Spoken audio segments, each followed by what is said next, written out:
विरोधी पक्षांकडून उद्या निवडणूक आयोगाच्या विरोधात होणाऱ्या आंदोलनाची तयारी आपल्याला इथे पाहायला मिळत आहे। आझाद मैदानाच्या बाहेर मुंबई महानगरपालिका मुख्य कार्यालयाच्या बाहेर एकंदरीत पाहिलं तर जय्यत तयारी आपल्याला इथे पाहायला मिळत आहेत। रस्त्यावर मनसे आणि शिवसेनेचे मोठ्या प्रमाणात झेंडे लावण्यात येणार आहात। तसेच जे स्टेज आणि स्पीकर हे सगळे व्यवस्था इथे सुरू असताना आपल्याला पाहायला मिळत आहे। तर मनसे आणि शिवसेनेकडून बॅनरबाजी ही आपल्याला मोठ्या प्रमाणात पाहायला मिळत आहे। तर एकंदरीत पाहिलं तर इथे शिवसेना उद्धव बाळासाहेब ठाकरे पक्षाचं बॅनर पाहायला मिळत आहे, ज्याच्यावर सत्याचा मोर्चा, संविधान वाचवा, लोकशाही जगवा असा आशय आपल्याला पाहायला मिळत आहे।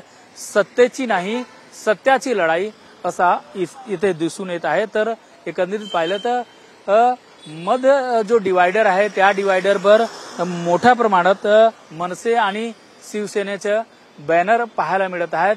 आता मनसे आणि शिवसेनेचे पदाधिकारी इथे दाखल झाले होते, ते या जागेची पाहणी करत आहे। खासदार अरविंद सावंत, खासदार अनिल देसाई, नितीन सरदेसाई हे सध्या इथे दाखल झाले आहेत। त्यांच्यामध्ये चर्चा सुरू आहे आणि उद्या मनसे आणि शिवसेनेची जे आंदोलन आहे किती त्याच्यासाठी एक जय्यत तयारी आपल्याला इथे पाहायला मिळत आहे। ते जागाची पाहणी करत आहेत आणि मोर्चा त्यांच्याशी जेव्हा बोलणं झालं ते बोलले की उद्या बघा आमचा मोर्चा किती जय्यत असणार आहे। हे लोकांमध्ये उत्साह पाहायला मिळत आहेत। या मोर्चेमध्ये सामील होण्यासाठी प्रत्येक जे मतदाता आहेत स्वयं या मोर्चेमध्ये सहभागी होण्यासाठी उत्साहित आहेत। तर तुम्ही पाहिलं की इथे दोन्ही बाजू मोठ्या प्रमाणात बॅनरबाजी पाहायला मिळत आहेत, तसेच मनसे आणि शिवसेनेचे झेंडाही पाहायला मिळत आहेत। व्हिडिओ जर्नलिस्ट कृष्णासह रमेश शर्मा, TV9 मराठी, मुंबई।